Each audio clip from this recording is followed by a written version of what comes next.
Welcome to the Independent Artist Podcast, sponsored by the National Association of Independent Artists. Also sponsored by Zapplication. I'm Will Armstrong, and I'm a mixed media artist. I'm Douglas Sigworth, glassblower. Join our conversations with professional working artists. Welcome back to the podcast, ladies and gentlemen. Here it is. Douglas and Will are back on the air, rested and not so ready, but let's do this. Yesterday we were going to do this, but you said you had trees down. What the heck happened? Did you have a storm? What's going on? Yeah, we had a nasty storm. It's funny, I have joked about, not even joked, I've just talked about the fact that I've been through the worst drought personally. I've been ping-ponging between New Mexico and Minnesota. We spend our summers out here. Well, last summer we had Minnesota's worst 10-year drought in a 3-month. I think we saw about 1/4 inch of rain. Okay. I had not seen personally any rain in the 2 years that we'd lived in New Mexico. So Right. I love rain, and I just hadn't seen it. Well, we got 3.5 inches in 2 days. Shit. And tornadoes whipped through the area, knocked down 5 power lines, and no damage here, just a couple of limbs and a big tree down in front of my mother-in-law and father-in-law's driveway. So went down with the next door neighbor and made quick work of that. Okay. I know you guys were just pulling in around Memorial Day here. I wasn't sure if this was what had come down over the winter or if this was a storm that just happened. So we had crazy. some yard cleanup. I mean, there's always stuff to take care of when you come back. It's like the wear and tear of having a place that gets, negative 25 degrees in the winter. It's just shit breaks and freezes and turns weird. Wow. But I guess you're more used to that than I am. But a little bit. Yeah. Hey, if you'll humor me, Doug, and I think you will, I'd like to say hello to not necessarily a new listener, but a listener that is newly aware to me. I didn't think my mother paid any attention to the podcast to the Mom. podcast. So, quick, a funny story about that. I'm talking to her on the phone, and I don't really curse in front of my mom, and I do curse on the podcast. I just kind of let it flow the way I normally would. Yeah. So she's listening to the podcast, and I'm a little horrified, I guess. Let me guess. She started off by saying, Will, I am surprised that you read. Yeah. Because you bring that up plenty. She brought that up while we were visiting last week. It's insane. I'm 51. Just because I had a hard time in the 7th grade with Tale of Two Cities doesn't mean I can't read, Mom. Anyway. The point being, I'm talking to her about the podcast, and I'm a little shocked. 3 seconds later, I just switch back into full Will mode, and it's like, she asked me a question. I was like, I don't fucking know. Well, there you go. And I'm like, excuse me, Mom. Sorry, I didn't mean to drop the F-bomb, but it's no surprise to you folks out on the listener land. So she's used to it. Now she knows that it really isn't a script that you're reading from, that this is actually her son. Exactly. Doug isn't just scribbling and it's like, okay, now tell somebody to go f*** themselves. Hey, so you just got back from a show that you picked up on the fly. Tell us all about ACC Baltimore. It's been talked about before, about my whole trials and tribulations with Artisphere and COVID and not being able to do the show, but being on the road with a full booth and being ready for a show. I was taking my wife to Baltimore. We were setting up, and I was setting her booth up. I was talking to the director, and I kind of half jokingly was like, look, if you have a cancellation, here's my card. I'm not technically craft, but if you have an empty spot. Technically craft. You are not craft, okay? I'm crafty. So, I'm a hustler. Hustler culture. But anyway, I was like, well, look, here's my, these are the shows I do. Here's my website. Check out my stuff. I'm going to be over here in this booth helping my wife if you want to fill a spot. She was like, I've got a bunch of people canceled. I might take you up on that. Cool. So anyway, she took me up on it. I set my booth up. How'd it go for you? Well, I learned a lesson. What's that? the American Craft Council show is for craft. And the people coming to the show want to see craft. And I'm not And craft. you don't do craft. And therefore, if you're doing the math along at home, they didn't want to see me. So I quickly learned that. I had zero interest in my booth, and I quickly abandoned my booth and just went over to my wife's and hawked jewels. Okay. You know what, Doug? I love the ACC folks, and I love that show, and I love that it exists. Yeah. Well, what do you love about it? Well, I mean, I love the fact that there is an appreciation for real craft out there. That's how I was raised. My folks are huge appreciators and collectors of American craft, of what you do, what, you know, a lot of folks out there on the road would know my parents if they walked into the booth. And now my mom gets a kick out of introducing herself as, you know, do you know Will Armstrong? That's cute, but they're She's like, 6 degrees of separation famous now. I guess. But it's interesting to see that show, and they haven't done it for 2 or 3 years. It was a lower attended show this year, and well, it's in a different time slot, so I mean, it has to catch the people who are really, you know, looking for it when it's in a different spot. Right. I mean, that's the thing, isn't it? I mean, we've got a show happening in February typically for Baltimore ACC.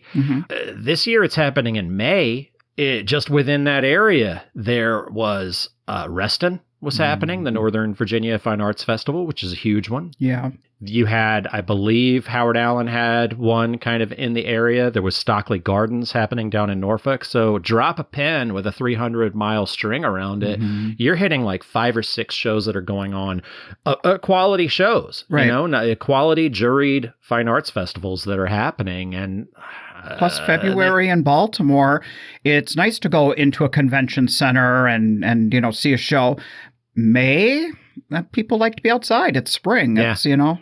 Yeah, it was 100 degrees that weekend, but oh, really? Oh, wow. Yeah, and then they had nasty storms on Sunday outside, right. So it felt real nice to. I bet. This is just real nice, Doug. I really like just going outside and grabbing my truck in the pouring down rain and then driving it back inside to load out. You know, I've thought about this. We've talked about it on the pod, this whole model of doing shows outside. And it's like, why can't the indoor venues just hit? Why can't people with weather and whatever? Why? There's something about the enthusiasm of being outdoors and under the sun. And that just, it's so appealing. I don't know. I don't understand it, you know. Some indoor shows work, you know, and some really work. One of a Kind works great for me. It's typically in my top 5 shows of the year. Yeah. And that's saying something if I'm only doing 8, you know. And if you get COVID, 6. Right.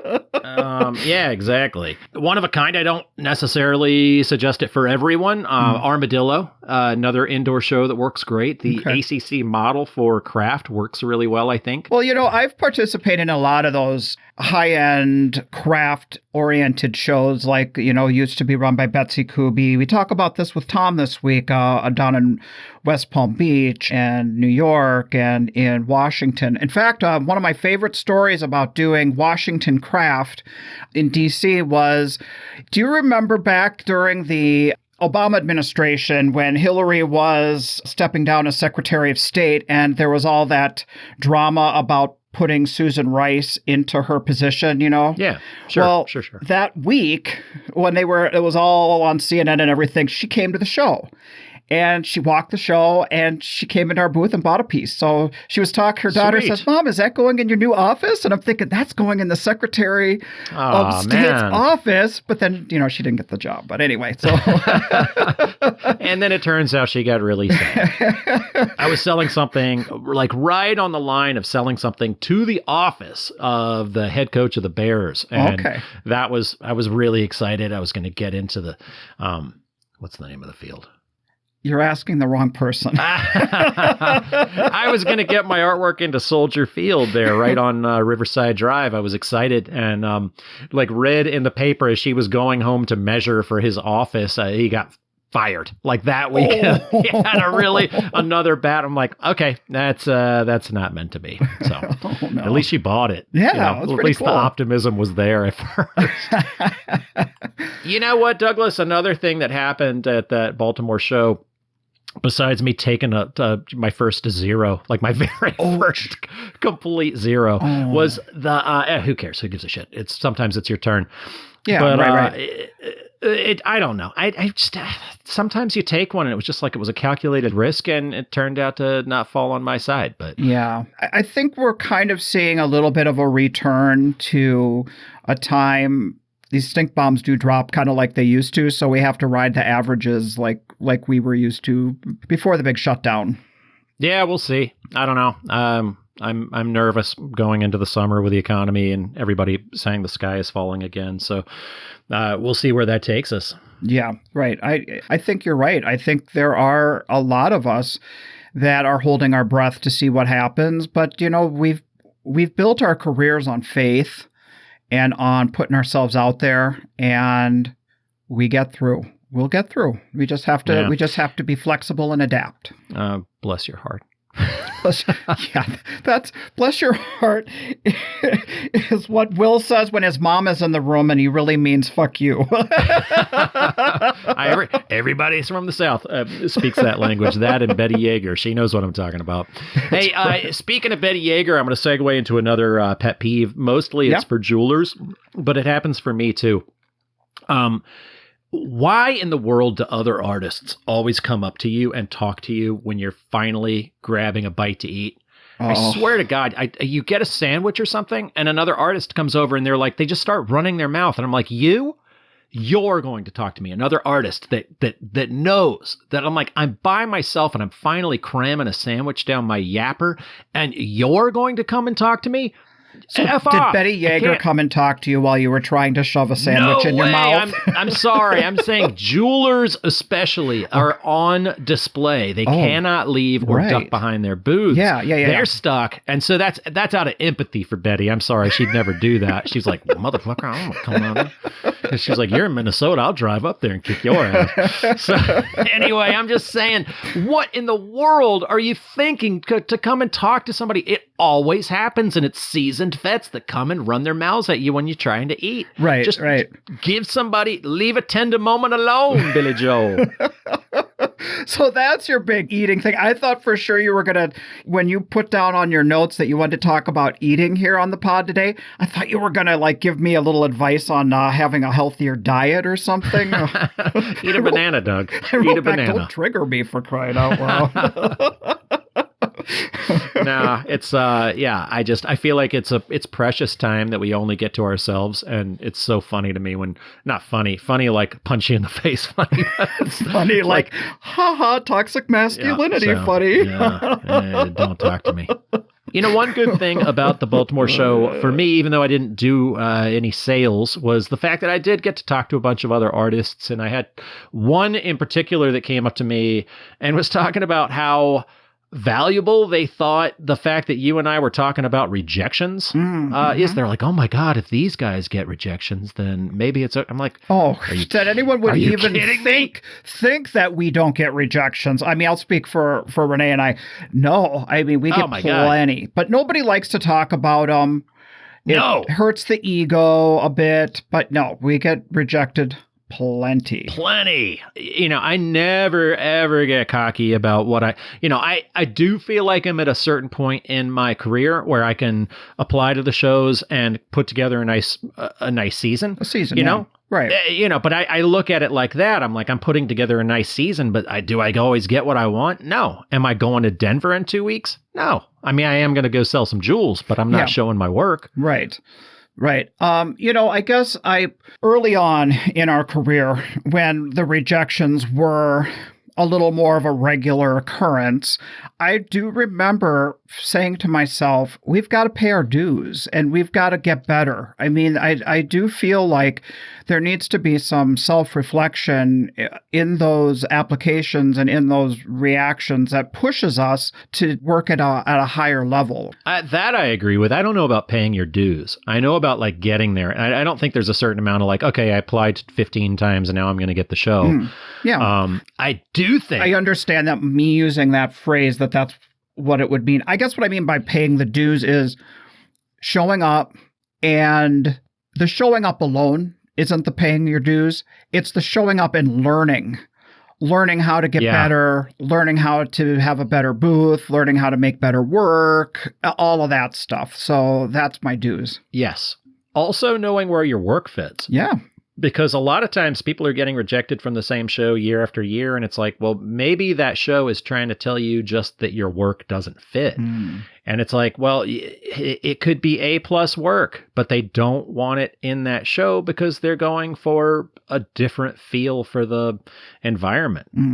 I am also quite fortunate that my wife and business partner is of the mindset of when we do get a rejection, she might have that momentary second of disappointment, but she makes that mental switch so quickly to, all right, wasn't meant to be, we'll make it up somewhere else. And she doesn't stay down on that for very long. And that's good because this perfectionist over here can really get his head into a spiral. We've heard. We've definitely heard. Hey, I got another question for you. Do you think that more letters to our inbox get more applications? Do more letters to our inboxes get? Yeah, like if the deadline's coming up for Oh, no. Like say like the one from this week, for example. Yeah, it's like I got an email every day, and I got to tell you, like by the end of the deadline, I was actually going, "Oh shit, maybe I should apply." I mean, I guess my reaction to that is when I get it day after day after day, it's like maybe they're really hurting on their application numbers, you know. Okay, but right. I thought they were trying to build panic in me because it was working. I shouldn't tell them that. They're going to get more chipping away at you. Spam. Quit spamming me. I guess my only point in bringing that thing up is that we're all kind of in this. I apply to the shows that I apply to and know that I'm going to have a pretty good chance of getting in, but we all put together a schedule however we have to, right? Yeah, for sure. Totally.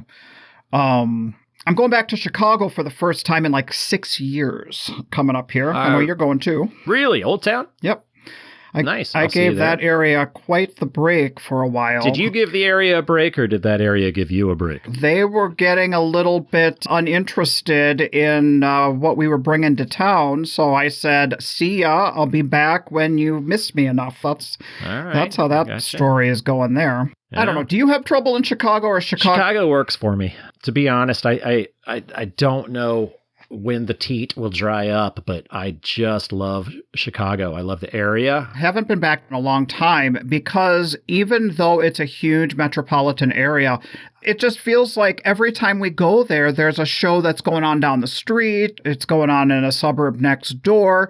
And you know, whether or not people like what you're making or what you're showing up with, there's still that feeling of, well, I'll catch you next time. I'll go to your website. There's nothing special or new about it because they happen everywhere out there. I don't know, Doug. I think that's an old tired trope. I feel like in Chicago, like that's just something that people say. Like I will give you this, the big producer that's there in Chicago, I have a feeling like my customers have said that those shows tend to look the same. So they'll hit one and they'll assume that you're going to be at the next one as far as that goes. But as far as Chicago goes, I found it to be very neighborhood centric. I do big work, so I have the opportunity to tell where people live because most people want it delivered.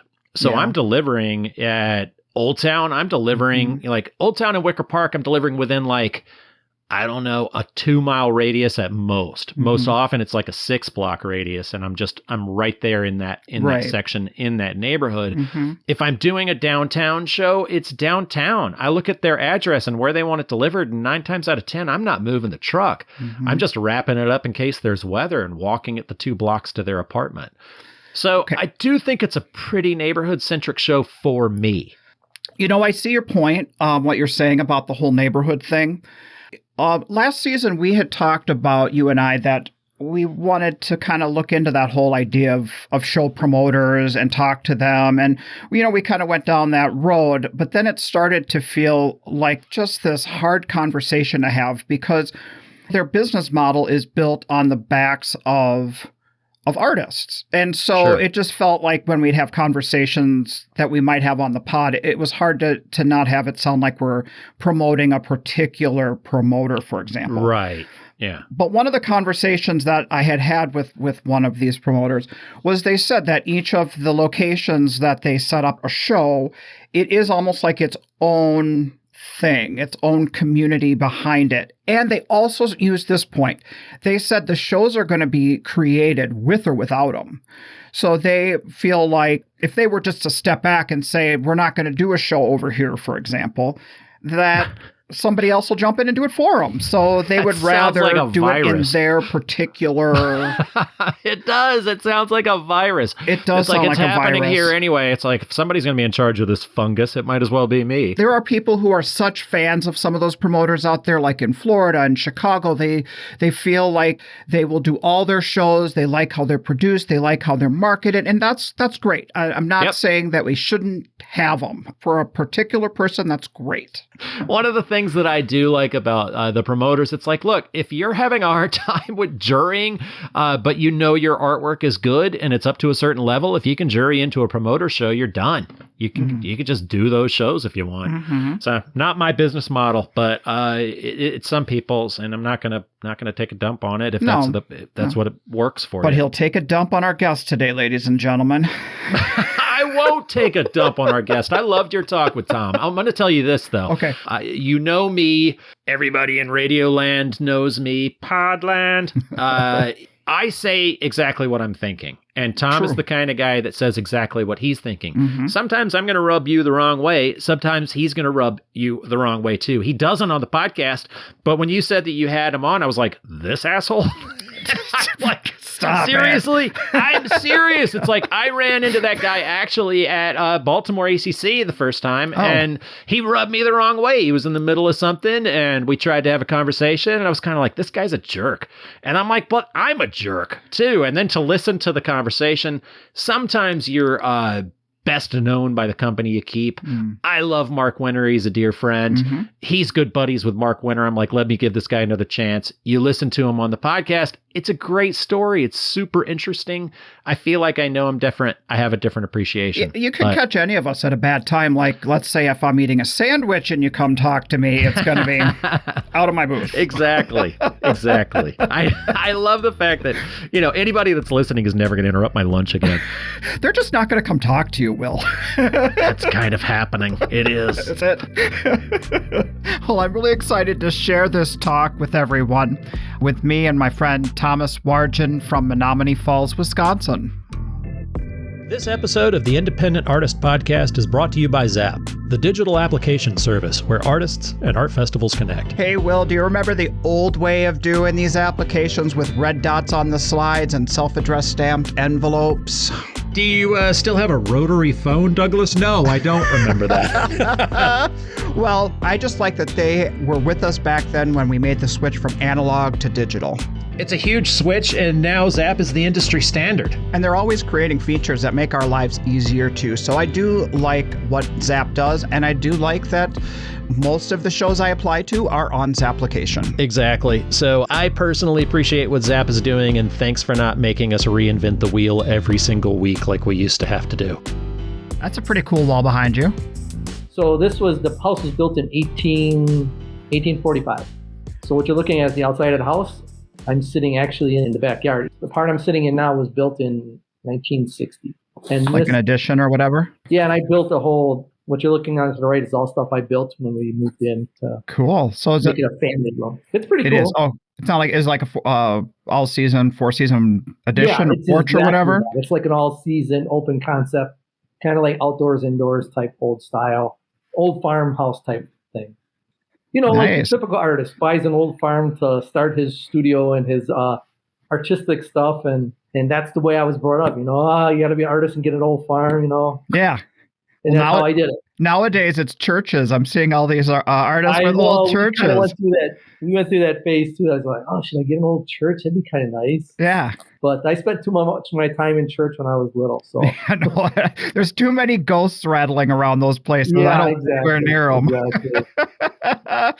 Well, I'm glad we're able to finally make this happen. We've been trying to do this since, last August or something? Well, we had a strange year last year, remember? Oh, yeah, I remember. I haven't been, last year because I haven't done shows in like 3 years. Yeah. I took off a year because I had a bad shoulder. I had a surgery, had it replaced. And then I got a job because I didn't think I could do sculpture again. Like a jobby job type thing? Yeah, kind of similar to what I had before I quit. Reason I quit is because I didn't like to work for somebody else. So now I'm back to doing sculpture again, but I might change sculpture.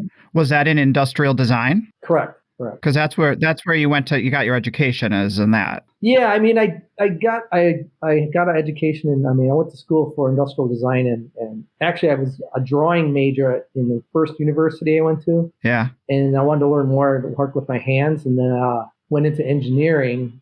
And then when I had to take prerequisites in art, the professor at school there at the time says, "What am I doing in engineering?" So I decided like you're in the wrong field, buddy. Yeah, he thought I was in the wrong field. So I think it was like 2 years later, I switched to Milwaukee Institute of Art and Design. Okay. So I switched my major from engineering to fine art with like 1 semester to go in engineering. Yeah. And then I went to MIAD, and then I applied for a full scholarship, against all the other students that first year and actually won. And then I thought, I guess this is my calling. Okay. And then I went to school and double majored in industrial design and sculpture because I was drawing before. So I figured, let's just do that. Well, that's the thing with you that, I mean, I've got like 5 thoughts in my head all at once just come to me. The first thought is all the show directors out there must think our work looks pretty good together, because how many times have we been booth neighbors? It seems like over the last so many years we show up and there's that guy again. I thought it was a requirement. Like, okay, we'll put the Wisconsin people over here. Maybe it was Wisconsin. I thought it was our work looked good together, but yeah, it's probably the Wisconsin thing. We speak each other's language. We speak. They would know. They understand each other. Yeah, right. There's that. But then anytime I've ever walked by your booth or been your neighbor, you're sketching all the time, man. You've always got that sketch pad in front of you. Gosh, you know what? Yeah, so you should catch me sometime and ask to take a peek in that book. I've been doing it for probably about 10 years now. Off and on when I have the book with me. Most of the time I do have it with me. It allows me to escape the world of sculpture. So basically, when I'm at the shows, I can get into my own little world and just create. And it's nothing like my sculpture. Okay. Nothing at all. So those sketches that we're talking about, those aren't necessarily to create an end. You're not like designing work in that moment. That's just you kind of getting your thoughts out and channeling and. Yeah, it's just a step away from everything. Yeah. Instead of me thinking about my work, it gives me an opportunity to think of something else. It makes me feel free. I don't feel confined to just sculpture when I'm at the shows then. And then plus I'm so excited and motivated when I see other people's work. There's so much variety at the shows. It's ridiculous. Right. So the creativity is just flowing, and it's not like creating what you're seeing or replicating. It's just about getting your own creative juices flowing and feeling inspired. Right. And it's weird because I actually inspired a lot of other people when they seen what I was doing. And I actually would do it with some other artists too at the time. I mean, over the years. And actually over the years, the last couple of years, I've been just taking other artists and other people off the street because they're curious what I'm doing. And they would just scribble on the book, in my sketchbook, and I would turn it into something. And I'm saying it's all about subconscious thinking, creating something that's not actually there, but something that you bring about based off your own inhibitions and your visions and what's in the back of your mind. You're just letting it free, letting it go. And that's what I do. I'm planning on doing an event or some shows with the drawings, but I want to make them larger. Nice. So within the next year or two, I had done one show with something with drawing. Yeah. A little show in Wisconsin a long time ago.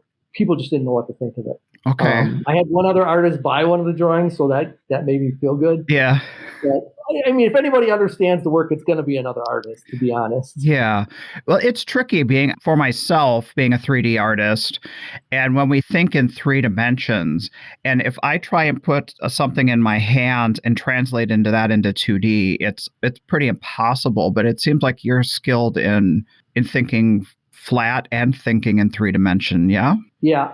I'm having a tough time trying to break away from the structure of design. What I mean by that is in design, it's methodical. Like kind of like math, kind of mathematical. Yeah, I mean, there's, you have ways about creating your work, like as well as you do. Mm-hmm. There's a process Mm-hmm. that you do, like me with my sculpture. There's a process that occurs before the final outcome. Mm-hmm. And what I like is, for a while, I was experimenting with the sculpture because I do sand casting. I was experimenting with new processes. I mean, I was getting some really neat things that were happening that nobody's ever seen before. Mm-hmm. I just never could get a big enough body of work together to do something. And it seems like we make most of our financial gain on the street by people relating to the work that they see. Mm-hmm. I've noticed that doing the shows over the years, some of the people that have the most exciting work on the street are people that shouldn't be on the street, are people that are usually way up there in a different thought level. Mm-hmm. And if you enter that thought level, you're not going to make a living on the street. Mm-hmm. That's just my opinion. Yeah.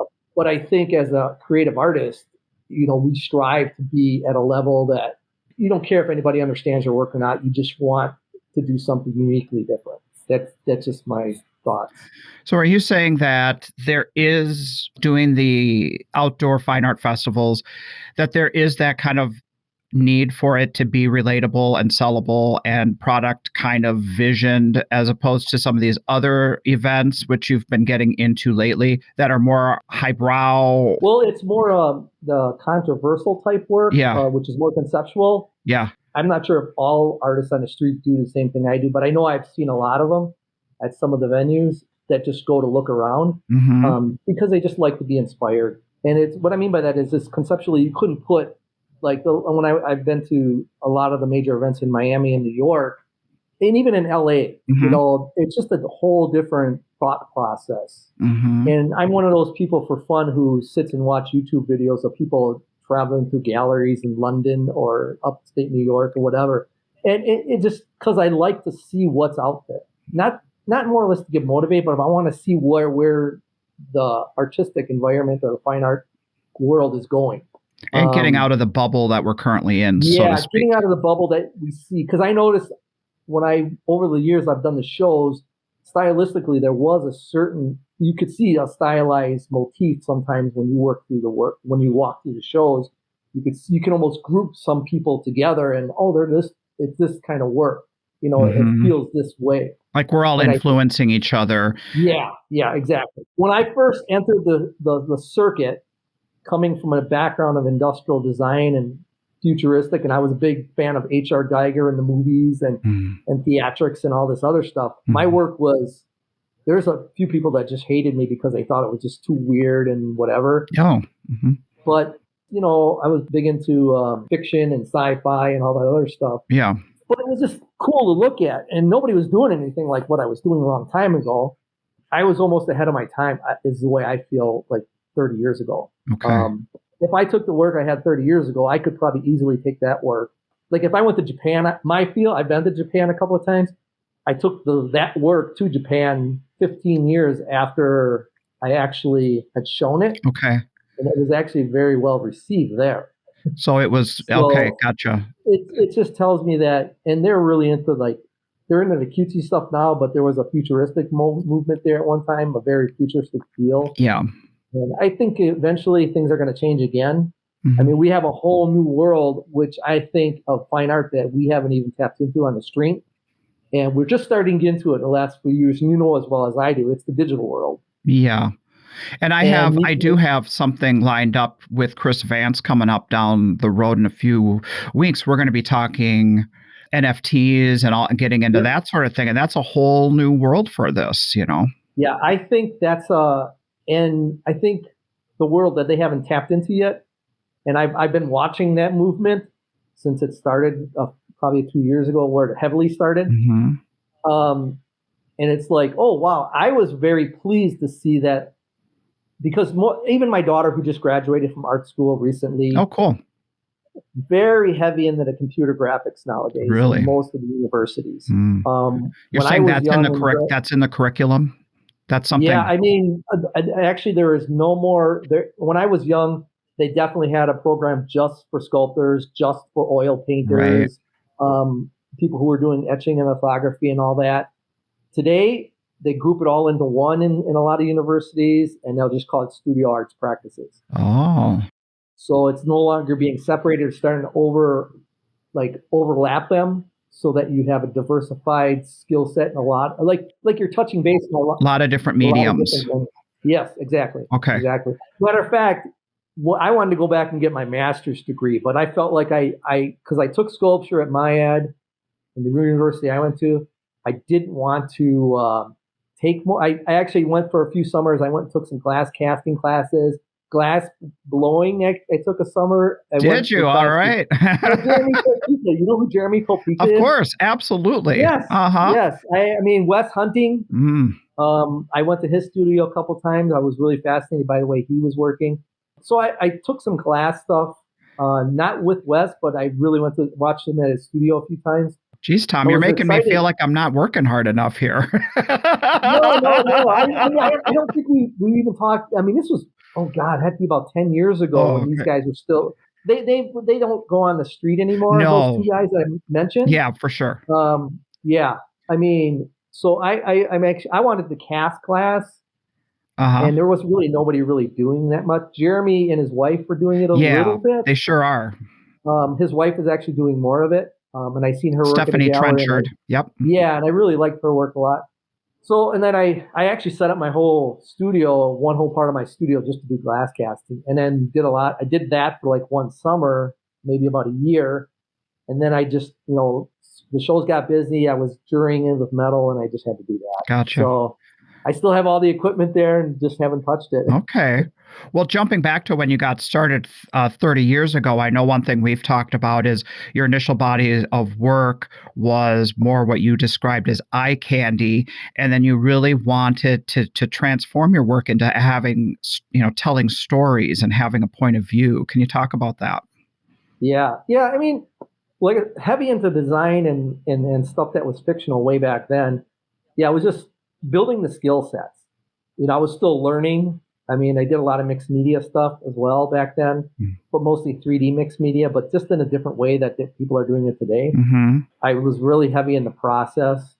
Once I knew all that and started working in the bronze, I mean, the only reason I used aluminum and wood because I could afford to do that. I had I had access to that material.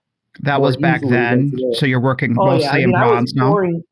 My first piece I ever did was just hand pouring aluminum in a flower pot and buying some leftover parts and carving into some like fence posts and stuff that I would incorporate into my work. Sure. And then some pewter work. Okay. And those shiny aluminum things I was doing a long time ago. And I could carve into wood, so I did that too. I mixed wood with it eventually.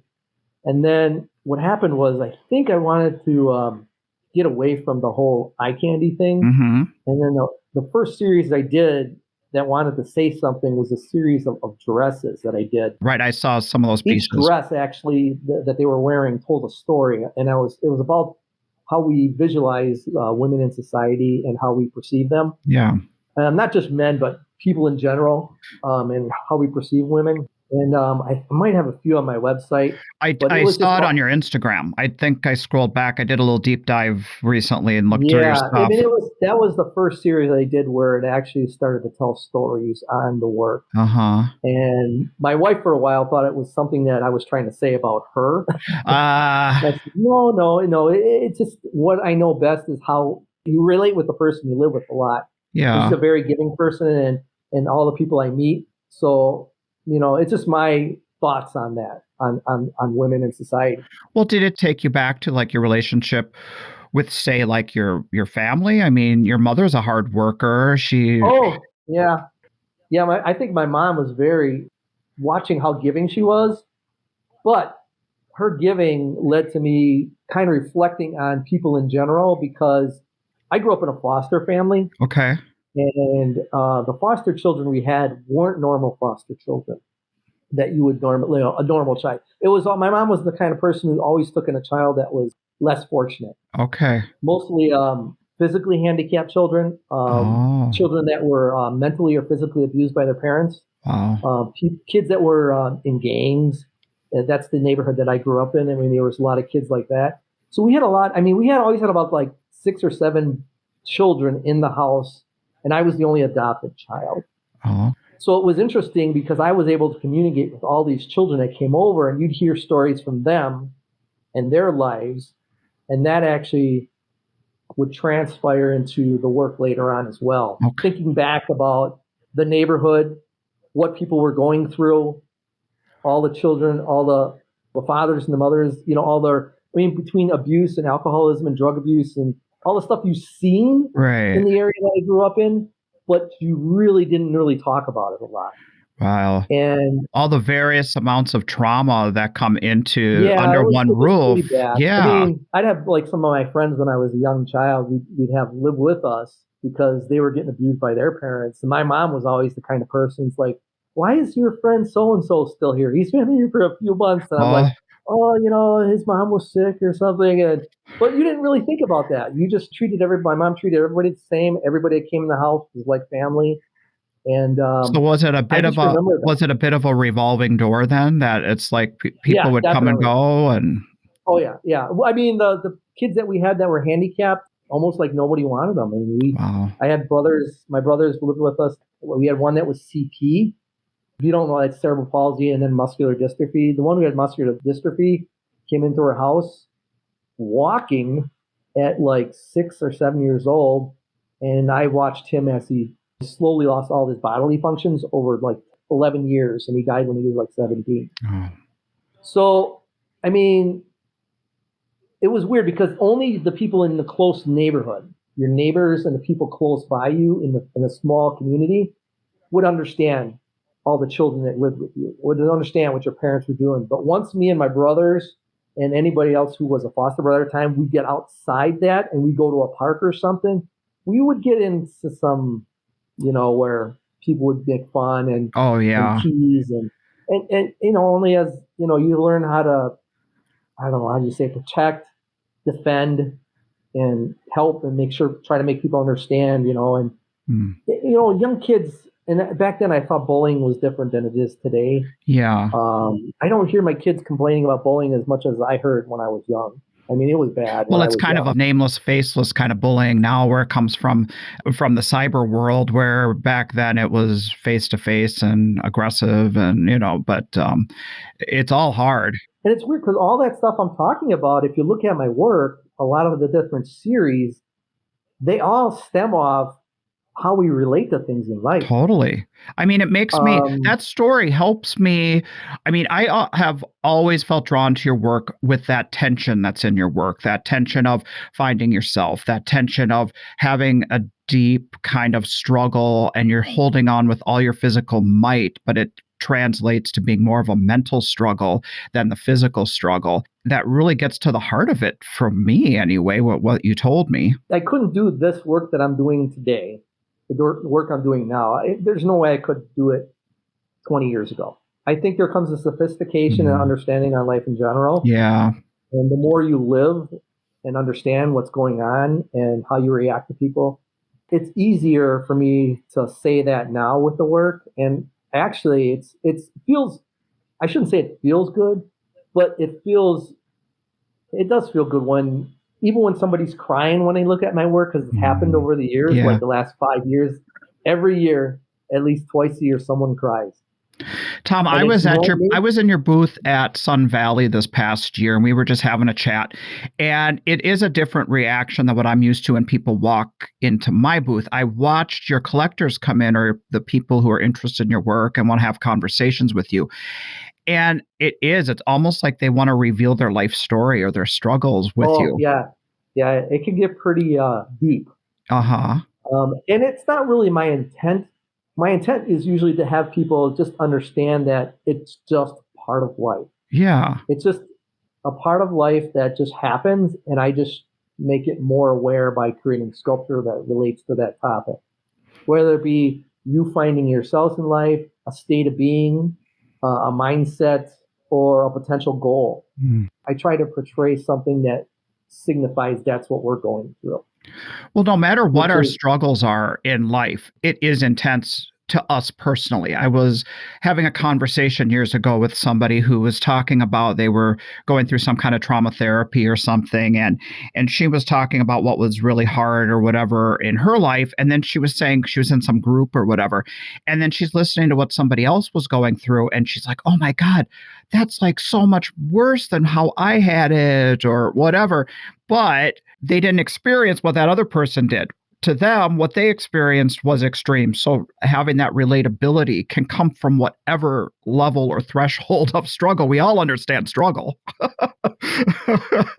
I kind of say I'm doing what I do because, I mean, when you go to art school and you study art and stuff, and it seems like way back in the past, there's always some artists making renditions on politics or things that were going on in society. Okay, yeah. I mean, even caveman paintings are referencing what they were dealing with to live. Like societal issues. Yeah, I'm just doing the same thing, but in a different way. It's very deeply personal work for the viewer, definitely. And it sometimes scares me. Sometimes I kind of want to, one of the reasons why I do my sketchbooks and my drawings, because I get to escape from the realities of everything and then just go into a different world. Oh, wow. Someday you'll see those. I walk by your booth and I think I hear my dad singing the Beatles song, "Boy, you're gonna carry that weight." That's like my mantra when I walk by your booth. Yeah, it's funny because I tell people, I said, the people who look at the work and if they just see a guy carrying a stone, that's all you see. Yeah. But if you open your mind, you could actually see a lot more than that. Oh, yeah. So I'm almost forcing you to look beyond what you see and go beyond and interpret what you see. Yeah.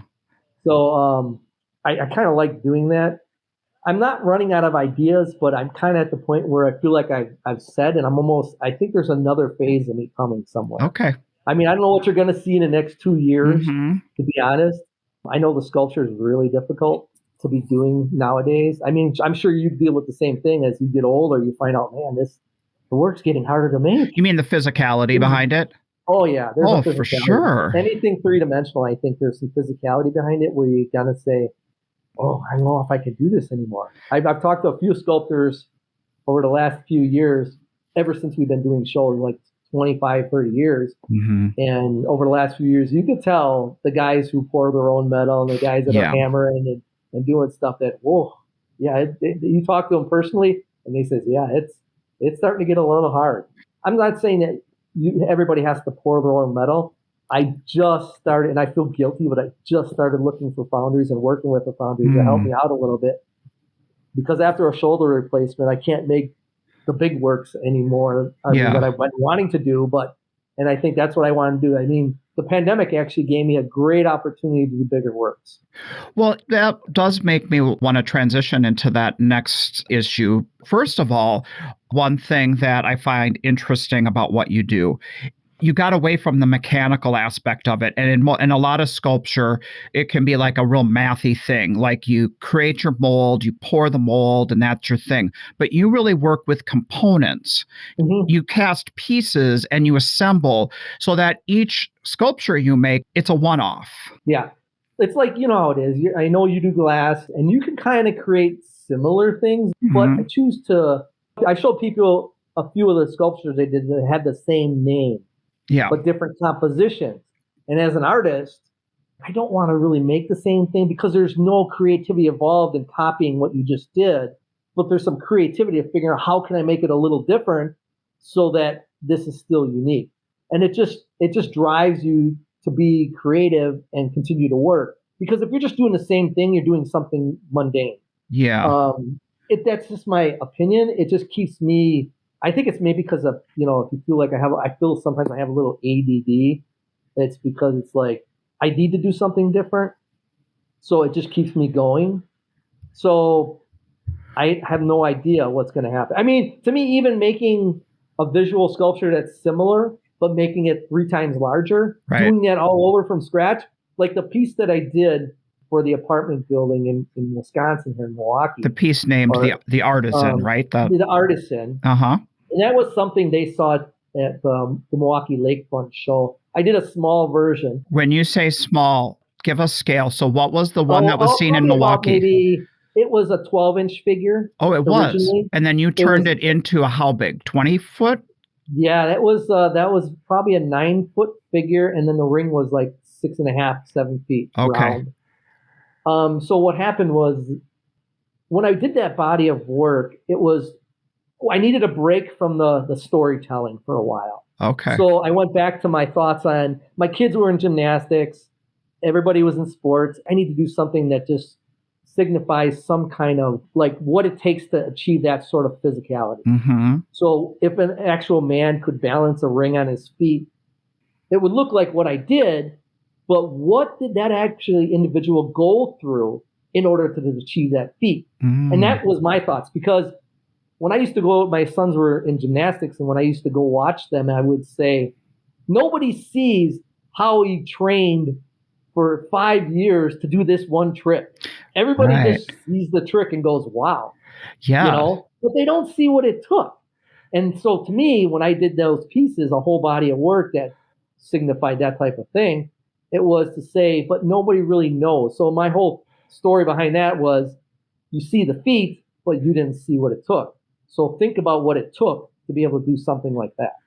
Wow. The dedication, the hours, the intensity, diet, everything it takes to get to a certain level to achieve something that you didn't even think about, except for what you saw. Like even when you watch a football game, people think, oh, my team, yeah, great. But all I could think about, do these people know how much effort and how much ability it takes to even make that touchdown? Well, it's the frustration as artists dealing with the public. We all deal with that. Oh, yeah. How long did it take you to make that piece? And we all do well, it took me 20 years plus an hour or something. You know what I mean? It's like you try to justify it. Yeah, right. It's all the hourly thing, which we've talked about on the pod here. But I see what you're describing in that piece, that sculpture you made. It's trying to encapsulate this beautiful form. Like you said, what it went into the training it isn't just a moment in time where it just gets frozen and he just happened to be holding that. He had to work up to that point. Right. I mean, that's the way I thought about when I was making it. Cool. The really fun thing about that piece is I was with another sculptor friend of mine finishing it up, because I didn't have the space in my studio. Mm-hmm. His name's Mark Winter, by the way. Yes, he's a good guy. He's coming up here soon on the pod too. He might have already aired after. I don't know where we're at with timing, but because we do these a little out of order. But yes, he's in line. Oh, excellent, good. Yeah. That was it was interesting. Yeah, because I remember when we both took it to his studio, and I've never had it fully assembled yet, and we put it fully assembled in his studio. And we had it on a crane, and I was like, and this was what I was thinking in my backhand. I go, it's good design when you take the cabling off and everything. The whole sculpture stood on that one 12 by 12 inch plinth at the bottom all by itself. Yeah. And I didn't have any way to know where the center of gravity was or anything, but it stood all by itself. We just kind of both looked at each other and go, ooh. Right, like the balance. You could have taken the supports off and then the thing tipped over, and then you'd be like, exactly. Back to the drawing board. I thought for sure, the ring was going to tip it one way, but it was like the weight was so visually, that tells me that as a visual person, that you got the balance of something, it worked. If it works visually and it actually transpired that into this large piece that I couldn't even see completely together, and then all of a sudden it just stood by itself, I was like, I had to pat myself on the back. That for sure. Science and physics supported your design idea. Yeah, exactly. Unknowingly.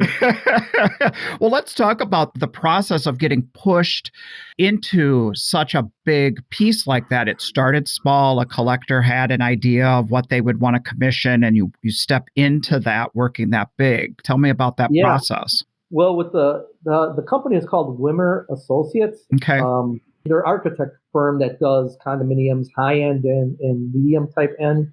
And this was a high-end one. Okay. And they just wanted a piece that signified sort of the strength behind what it takes to do something or whatever. And I said, sure. And then when they picked that piece out, I was like, I didn't even know if I could do something. And actually, the piece was only half that size. So they saw you at a regular show that we typically do on the street. They saw me at Lakefront Festival of the Arts, and they want to know if I could do that piece larger, like almost human scale. And I said, sure, I can do that at human scale. And that's our first reaction all the time. It's like, you bet we can do that. Yeah. And I was like, oh, because I've done human size molds and stuff. Yeah. And I was like, yeah, I can do that. So I kind of figured it. Then I went to the site, and this was during the pandemic. And I stood there and I'm like, this piece is going to look so small. Oh. So in actuality, I went and said, I tell you what I'm going to do. And I didn't ask for any more money. Matter of fact, I didn't make that much money off the piece, but I knew where it was going. And I wanted something substantial because I wasn't sure if I was going to even be doing sculpture for a long time anymore because of my shoulder. Yeah. So I wanted to do something that was going to stay for a very long time. So I decided to make it 3 times the size of what they actually paid for. Okay. And the goal behind it was to have something there that was going to be in our area where we live, something that I did, and that was going to be there after I passed away, if all need be. And they picked out the material, and they picked out everything else, and the finish and all that. And I didn't really think about the money. I was just more or less thinking about the achievement. Could I do it? Right. So it was all driven off whether I could do it or not. So basically, everything was from scratch. And that was during COVID, too. So basically, that could be your sole focus for a good amount of time, right? Correct. Correct. The problem is at the same time, I got 2 other commissions for full-size figures. And so in theory, not as big as the one that, in theory it was, but in practice, it didn't turn out that way. Yeah. So I was super busy during COVID with only 3 pieces of work. Oh, gosh. Which was a lot of work, but get paid as much as I would just doing street shows. But I was at home, I was confined, and I was doing what I wanted to do. So that's how I got through COVID. It really got my mind focused. I mean, I couldn't wait to see. Actually, I was really excited about the big piece, only because I didn't know if it was going to work. But so it was a puzzle. It was like that puzzle to solve, right? And I remember when I was a designer at Harley Davidson. I was a designer at Harley Davidson, mechanical designer, doing work for Harley at the time. And during my free time, during lunch, I was also working on like other stuff, like some of my early artwork on the computer. And the engineers would always say, that's never going to work. That's never going to work. So I guess that right then and there, when the first piece I did on mixed media piece, was designed on the computer, but I was hoping to make it so that someday I could have everything else done and I didn't have to do anything. Like at work, when I was working at Harley, I just designed everything. Somebody else made it.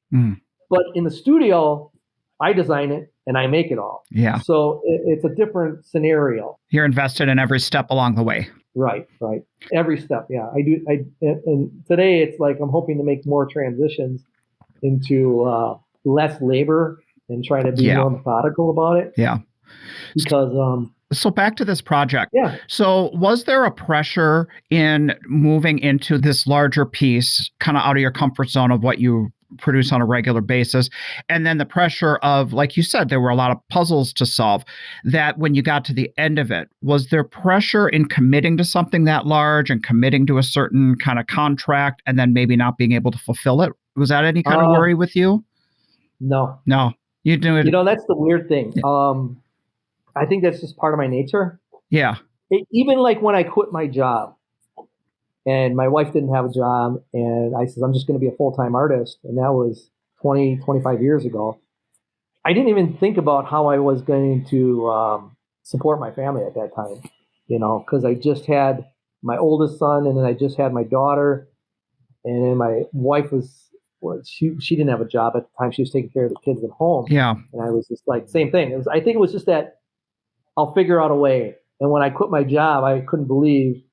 I did have some reasoning behind it, though. And it's a show that you just recently did. Yeah. Which was Coconut Grove. Okay, yeah. When it was in its heyday. Yeah. And I never went outside the state before when I was doing shows. I always did shows like Chicago, Wisconsin area. I remember I had taken my vacation. I don't know if you ever heard this story. What motivated me, I says, well, I got to find the people that's going to want my work besides local. So I took 3 weeks of vacation. I had 5 weeks at Harley. Yeah. I took 3 weeks of vacation from Harley and went down and I did Coconut Grove, the Palm Beach show, and then one other show. I can't remember what it was. But I did 3 shows down in Florida. when the times were good. Yeah. I don't know if you remember. You probably remember back then. There was a really good time when everything was. You're talking the Palm Beach, the Betsy Kuby show. Yeah. I remember that was a wonderful show at that time. It was always done really well. Yeah. And she was a really good promoter, I thought. Yeah. Well, anyways, I had matched my income. Well, I actually did a little bit more than I would do at Harley in a whole year. And I came back home from those 3 shows and told my wife, I said, I'm done. I quit Harley. But you got to remember, though, it's not like that happened overnight. No. I was making work. And actually, Mark Winter, my good friend Mark Winter, had said to me, dude, why are you still working at Harley?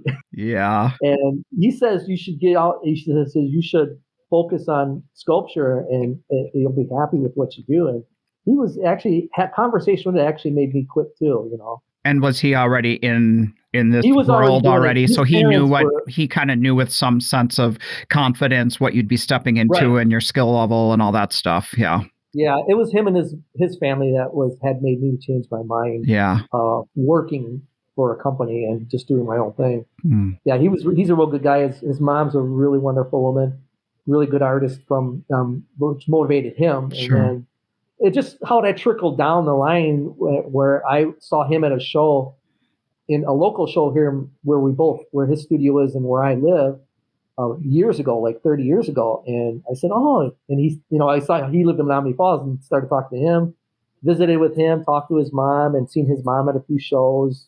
Yeah. And then I just basically, like I said, and then after I did those 3 shows in Florida, came back home, I had 2 weeks of vacation.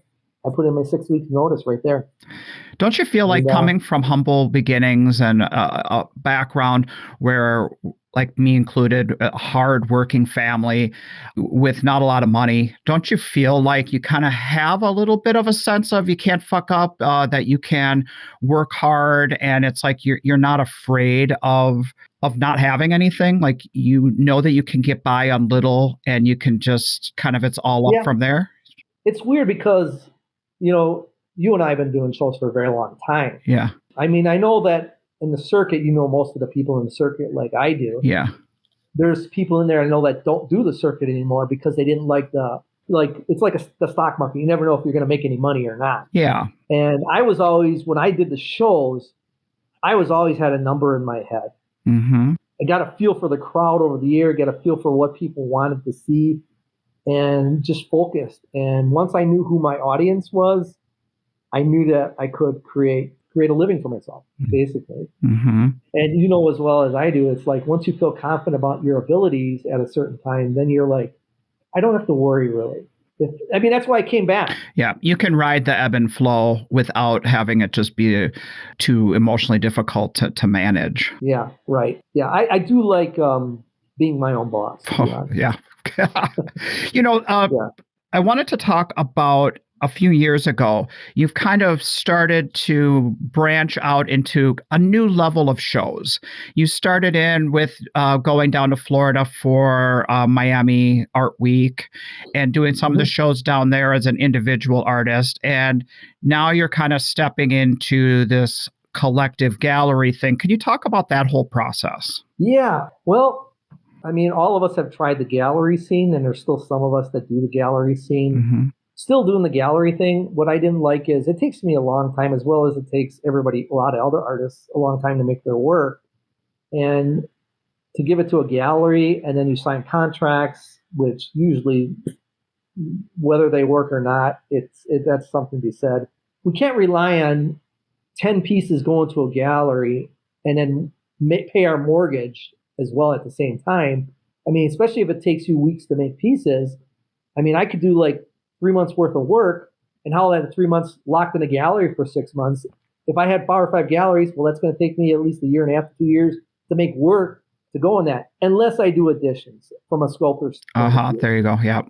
And I may do that eventually as a retirement thing, but at this point, I still don't have the mindset I kind of like going in the studio and what am I going to make today? I think I'm going to make this. I want to make one of these or try to make something different, Isn't it kind of a hard hurdle to get over too, that we invest so much into making it?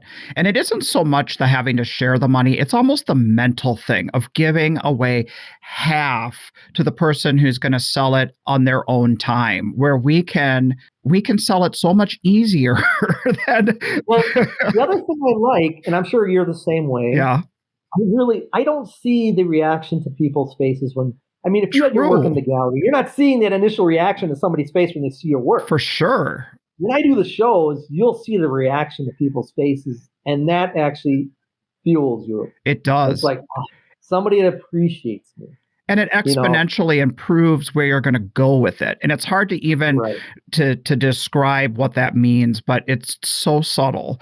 But it gets the ideas flowing for something different. Right. Exactly. Yep.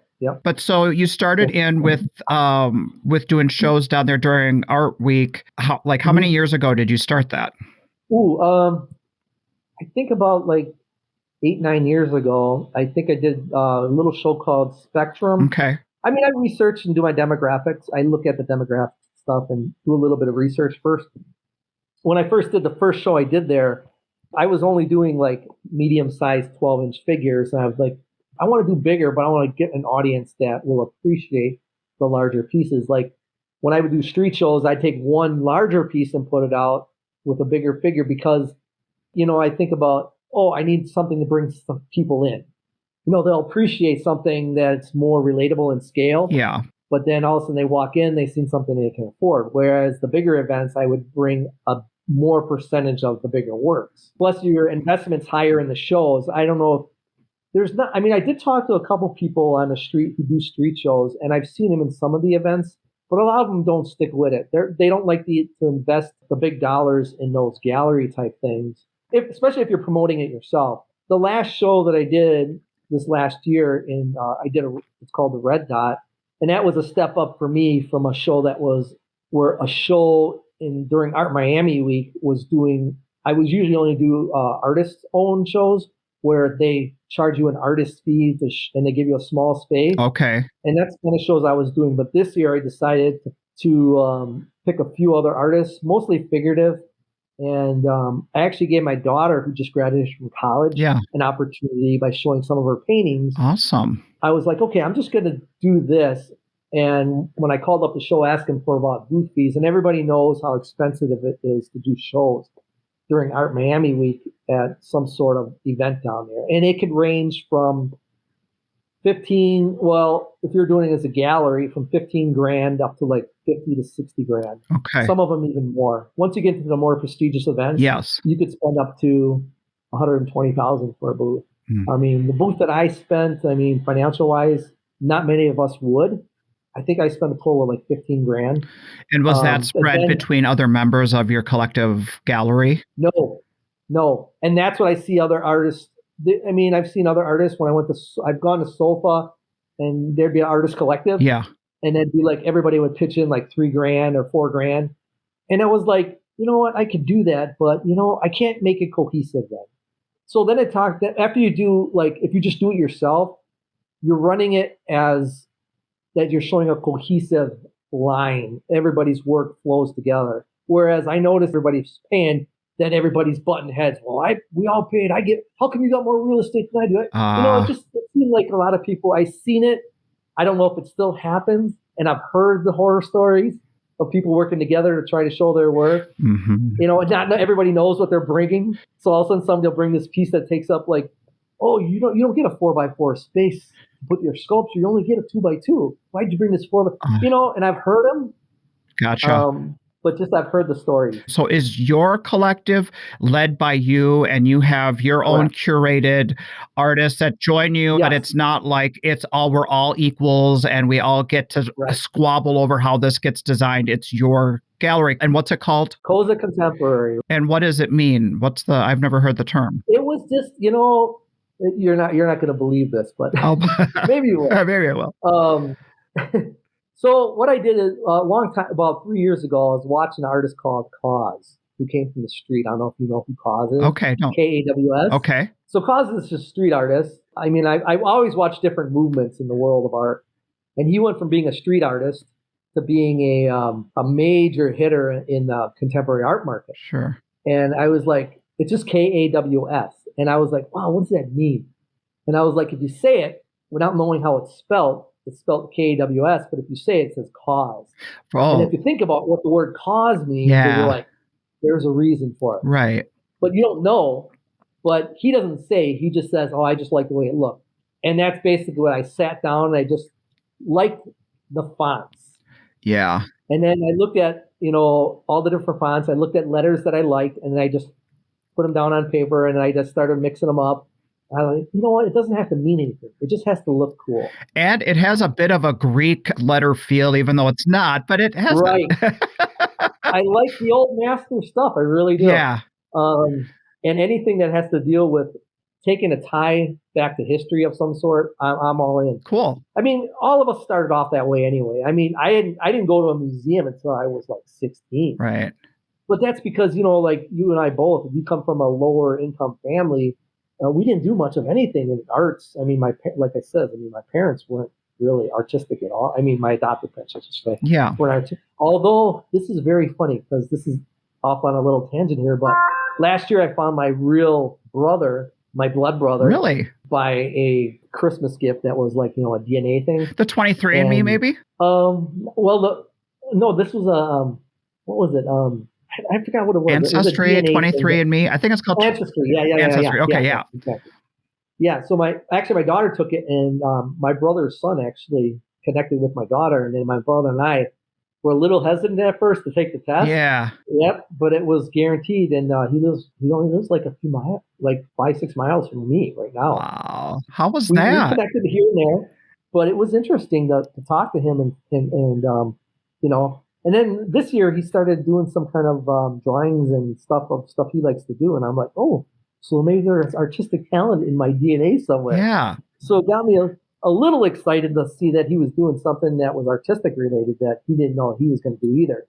He had an injury that made him cause himself to retire early, so he ended up just started to draw and stuff. I think I don't know.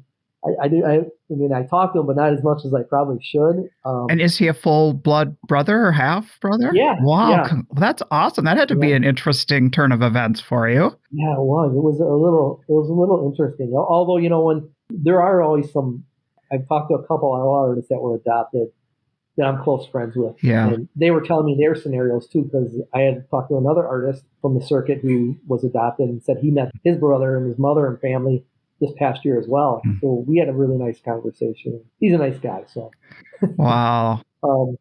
But yeah, it's interesting. But I do feel that your environment molds you a lot growing up. For sure, yeah. And like I said, I think the whole foster family thing actually really hit me on how I was going to do my current work right now. Okay, and how so? Just that, trying to convey what they were dealing with, all the children that I lived with and communicated with, the neighborhood kids that I communicated with, all the family issues that were going on in the neighborhood. And then I get people ask me all the time, why does your work feel like you're always struggling? And there's a lot of, they like that there's energy and motion, but there's always this struggle. The tension. And I feel like, well, yeah. And I say to them that, life to me, it's just reminiscent of I think it's just an extension of everything that I've dealt with and trying to relate to. But as an artist, I think a lot of artists put themselves in their work. Yeah. Somehow, either emotionally, visually.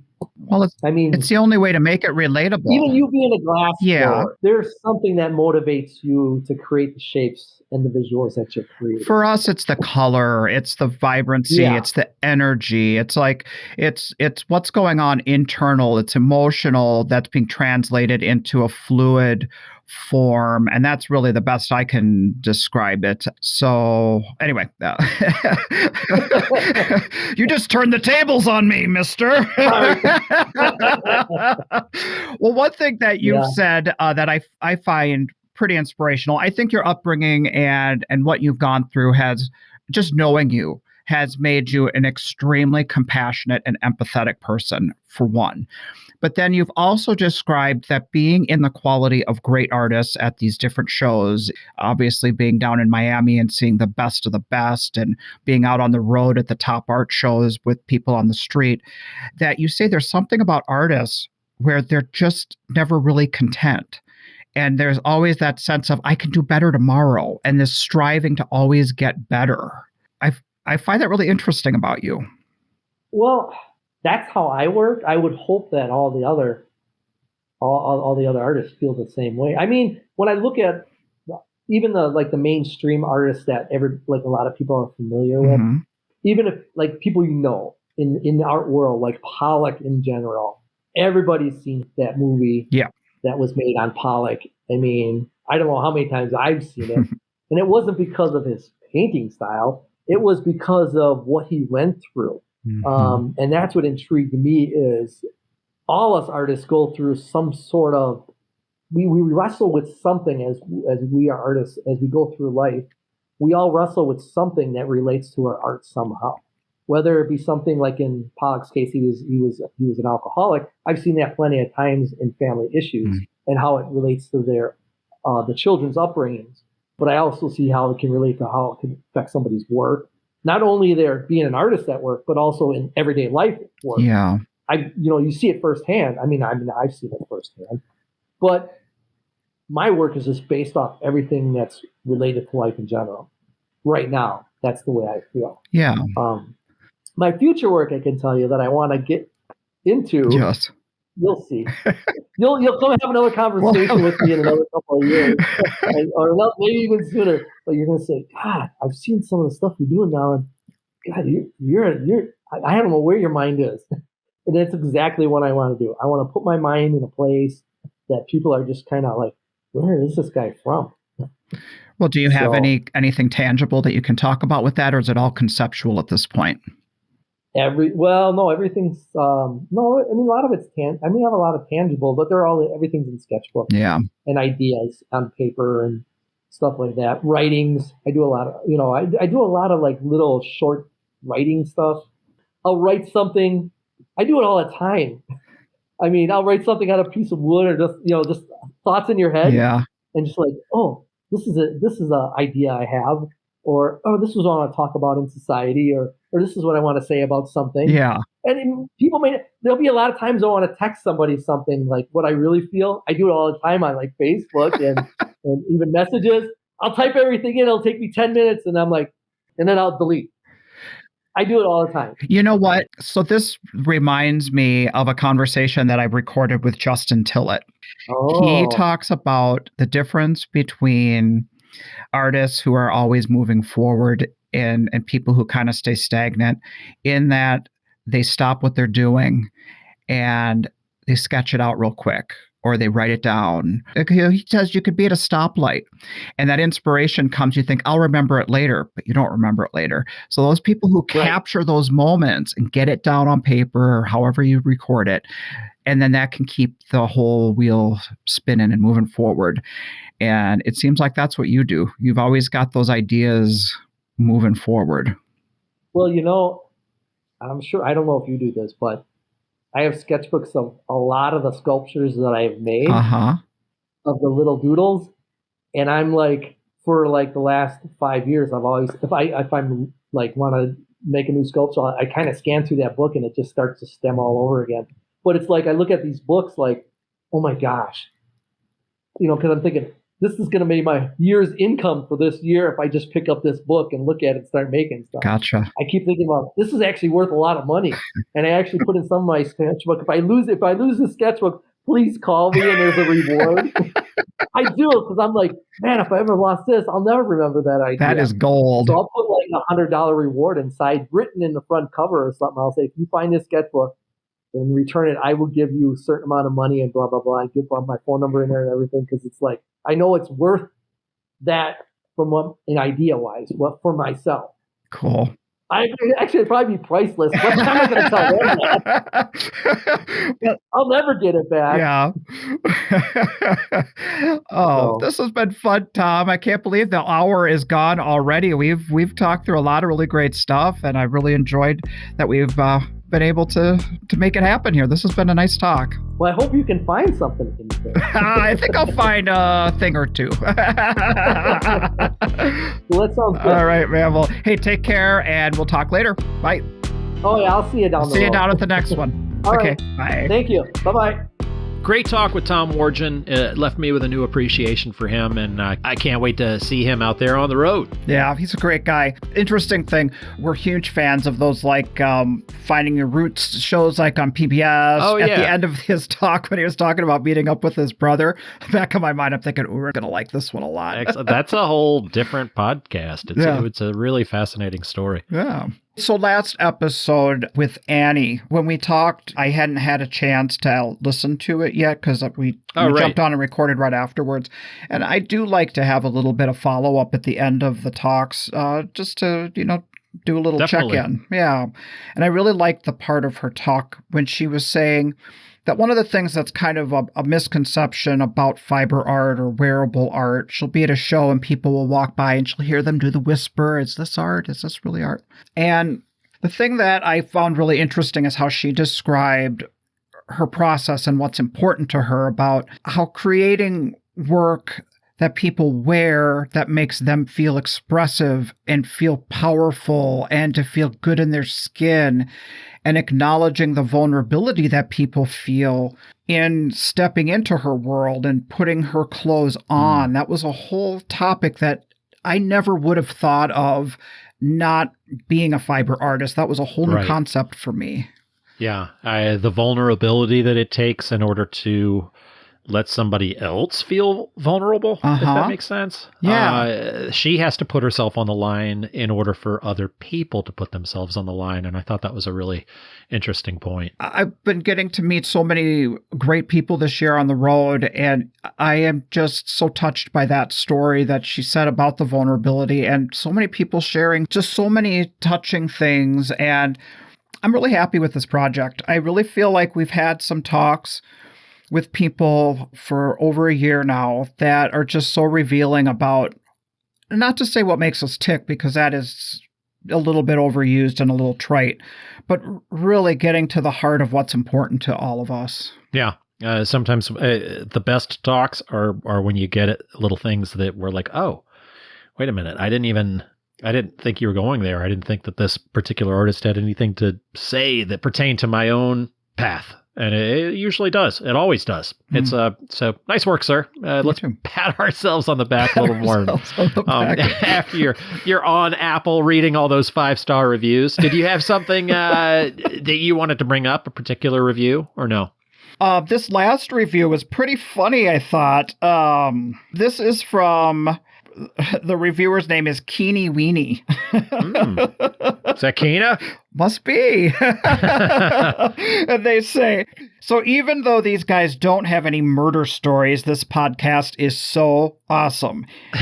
Even if I weren't an independent artist, I would still enjoy the banter and the stories that these guys dig out of their guests. I think they're great interviewers, and it's a must listen for any independent artist. So, ooh la la! Thanks for submitting that review to Apple. Anyone else want to maybe entertain us or have something clever and funny to submit? We'll share it on the air. That's right. Keep those low reviews to yourself, because we're trying to grow the show as much as we possibly can. And we have the typical artist's ego where it's huge until it's popped like a balloon. Boom. We'll only dwell on the one bad review. It doesn't take much for either of us to go dark. Oh, no. Clearly not. All right, sir. Once again, it's been a pleasure, and we'll see you in a couple of weeks. I have no idea who I'm talking to next. Okay. Well, I'll see you in Chicago. Perfect. This podcast is brought to you by the National Association of Independent Artists. The website is naiaartists.org. Also sponsored by Zapplication. That's zapplication.org. And while you're at it, check out Will's website at willarmstrongart.com and my website at sigwithglass.com. Be sure to subscribe to this podcast to be notified when we release new episodes.